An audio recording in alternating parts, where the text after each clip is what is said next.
নমস্কার বন্ধুরা, আমার প্রথম ব্লগে আপনাদের স্বাগত। আজ আমি বানাবো পটল চিংড়ি। এই রেসিপিটা বানানোর জন্য যেই উপকরণগুলো লাগবে চলুন আগে সেগুলো দেখে নিই। এর জন্য আমি প্রথমে নিয়েছি কিছু চিংড়ি মাছ, যেগুলো আগের থেকে নুন হলুদ মাখিয়ে রেখে দিয়েছি।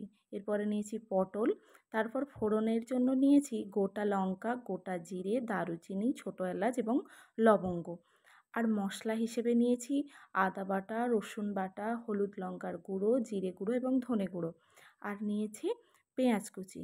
এরপর আসুন রান্নায়। চিংড়ি মাছগুলোকে প্রথমে ভেজে নিয়েছি।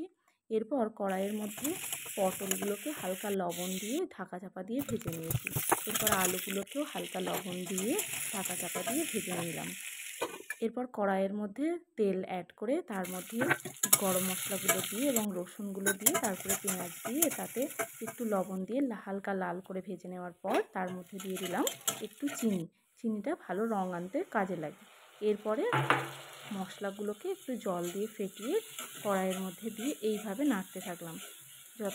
যখন দেখবো যে এইরকমভাবে কড়াইয়ের মধ্যে আর মশলাটা লাগছে না, তখন জানবো যে মশলাটা কষা সম্পূর্ণ হয়েছে।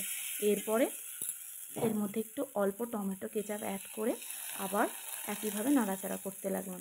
এইভাবে নাড়াচাড়া করার পর তারপরে আগের থেকে ভেজে রাখা আলু আর পটলটা এর মধ্যে অ্যাড করলাম এবং আলু আর পটলটাকে মশলার সাথে এইভাবে নাড়তে যখন দেখবো এইরকমভাবে হয়ে এসেছে এবং আরও কিছুক্ষণ কষার পর বেশ সুন্দর রং আসছে, তখন আমি এর মধ্যে সামান্য গরম জল প্রয়োজন মতো অ্যাড করে দিলাম।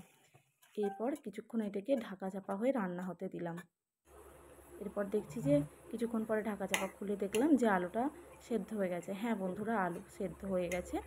এরপর এর মধ্যে দুটো কাঁচা লঙ্কাকে চেরাই করে আর আগের থেকে ভেজে রাখা চিংড়ি মাছগুলো দিয়ে পুনরায় ঢাকা চাপা দিয়ে রান্না হতে দিলাম।